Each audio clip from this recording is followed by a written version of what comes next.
সবাই জানো সামনেই আসছে বাঙালির একটা শ্রেষ্ঠ উৎসব জন্মাষ্টমী, মানে স্বয়ং শ্রীকৃষ্ণের জন্ম উৎসব। আর আমার মতো কৃষ্ণপ্রেমী যারা আছে তারাই একমাত্র বলতে পারবে এই অনুষ্ঠানটা আমাদের কাছে কতটা আনন্দের। যে জন্মদিনেও আমাদের এতটা উৎসাহ এতটা অপেক্ষা থাকে না যতটা আমরা ভগবান শ্রীকৃষ্ণের জন্ম উৎসবের জন্য অপেক্ষা করে থাকি। তো আমি ভিডিও করি এখন থেকে প্রায় 4-5 বছর আগের থেকে।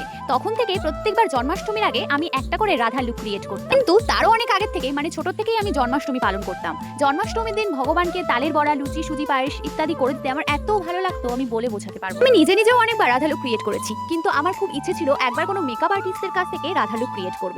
মানে রাধা লুকে যে কলকাগুলো থাকে না, ওগুলো তো আমি একা অতটাও করতে পারবো না। তার জন্য আজকে আমি চলে গেছিলাম রিয়ার কাছে। আমি ওকে অনেকদিন ধরেই বলে রেখেছিলাম আমি যখন রাধা লুক ক্রিয়েট করবো তুই কিন্তু আমাকে অবশ্যই হেল্প করবি। ও বলেছিল ঠিক আছে পূজাদি, তুমি সমস্ত জিনিসপত্র অ্যারেঞ্জ করে রাখো, তারপরে আমি তোমাকে অবশ্যই হেল্প করবো। আর এখন কিন্তু ও শুটের জন্য ব্যাকগ্রাউন্ডটাও রেডি করে নিচ্ছে।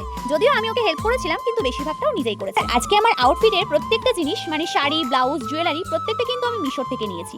আর প্রত্যেকটা জিনিসের কোয়ালিটি ছিল দুর্দান্ত। তোমাদেরও যদি পছন্দ হয় তাহলে কমেন্টে একটা লিংক বলে কমেন্ট করে দিও। আজকের লুকটা নিয়ে আমি এতটা পরিমাণে এক্সাইটেড ছিলাম, প্রায় 1 মাস আগে থেকে আমি সমস্ত কিছু ডিসাইড করে রেখেছিলাম যে কোন ড্রেস পরবো, কোন জুয়েলারি পরবো, সমস্ত কিছু। আর এখানে দেখো আমার makeup already done, just Kolkata করলেই হয়ে যায়। আর তোমরা আমাকে অনেকেই বলেছো, আর এটা আমি নিজেও মানি, যে আমাকে মেকআপ করলে একদমই ভালো লাগে। জন্য কিন্তু আমি রিয়াকে বলেছিলাম আমাকে একদম সিম্পল আর ন্যাচারাল লুক ক্রিয়েট করে দিতে, মানে যেটাকে বলে নো মেকআপ মেকআপ লুক। আর ও কিন্তু আমাকে সেটাই দিয়েছিল। কোনো মেকআপের কোনো কিছু বোঝাই যাচ্ছিল না, কিন্তু দেখতে অসম্ভব সুন্দর লাগছিল।